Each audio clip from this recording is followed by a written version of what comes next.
अस्सलाम वालेकुम। I start with the name of Allah Rahman and Rahim. आज का जो हमारा टॉपिक है वो है types of organisational culture. Types of organisation culture का पहला टाइप है एडोक्रेसी कल्चर। एडोक्रेसी कल्चर में एम्प्लॉयर्स को फुल फ्रीडम दिया जाता है। एम्प्लॉयर्स एक्सपेरिमेंट करें, रिस्क लें, न्यू आइडियाज़ के ऊपर काम करें। एडोक्रेसी कल्चर ऑर्गेनाइजेशन कल्चर का फोकस क्रिएटिविटी के ऊपर होता है। एडोक्रेसी कल्चर ऑर्गेनाइजेशन एम्प्लॉयर्स की न्यू आइडियाज़ को इंक्यूरेज करती है। एम्प्लॉयर्स में इनोवेशन और क्रिएटिविटी डेवलप करती है और क्रिएटिविटी और इनोवेशन को सपोर्ट करती है। आमतौर पर टेक्नोलॉजिकल कंपनीज और न्यू स्टार्टअप ये एडोक्रेसी कल्चर को फॉलो करती हैं। For example Apple, Google, Facebook, Uber, Spotify, Nike, इन कंपनियों का फोकस क्रिएटिविटी और इनोवेशन के ऊपर होता है। इसी वजह से इन ऑर्गेनाइजेशन के अंदर एडोक्रेसी कल्चर होता है। ऑर्गेनाइजेशनल कल्चर का नेक्स्ट टाइप है क्लेन कल्चर। क्लेन कल्चर का फोकस टीम वर्क के ऊपर होता है। क्लेन कल्चर एक फैमिली की तरह काम करती है।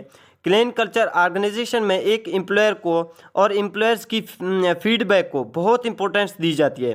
क्लेन कल्चर में ऑर्गेनाइजेशन के एम्प्लॉयर्स ऑर्गेनाइजेशन के बहुत वैल्यूएबल होती है।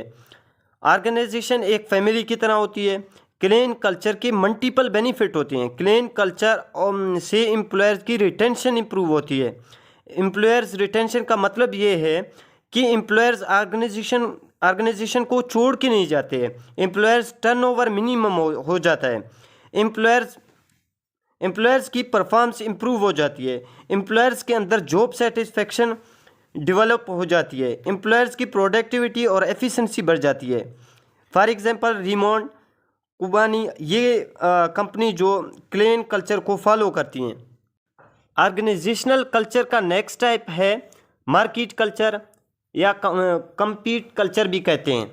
मार्केट कल्चर ऑर्गेनाइजेशन का फोकस प्रॉफिट के ऊपर होता है, कंपटीशन के ऊपर होता है। ऐसी कंपनी या ऑर्गेनाइजेशन जो मार्केट कल्चर को फॉलो करती हैं उनका मेजर कंसर्न होता है प्रॉफिट। ऐसी कंपनी जिनमें कंपीट कल्चर होता है उनका फोकस प्रॉफिट के ऊपर होता है, कंपटीशन के ऊपर होता है।